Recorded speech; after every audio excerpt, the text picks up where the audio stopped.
യുഡിഎഫിലേക്ക് സിപിഐയെ ക്ഷണിച്ച convener Adoor പ്രകാശിനെതിരെ CPI നേതാവ് Annie രാജ.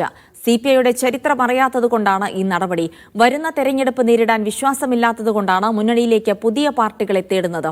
CPI ഒറ്റുകാരായി ചിത്രീകരിച്ച CPM Alappuzha ജില്ലാ സെക്രട്ടറി ആർ നാസറിനും മറുപടി പറഞ്ഞു. അടിയന്തരാവസ്ഥയുടെ ദോഷം മാത്രം കാണുന്നവർ വാസ്തവം മറച്ചുവെക്കുകയാണെന്നും ആനി രാജ മീഡിയ വണ്ണിനോട് പറഞ്ഞു.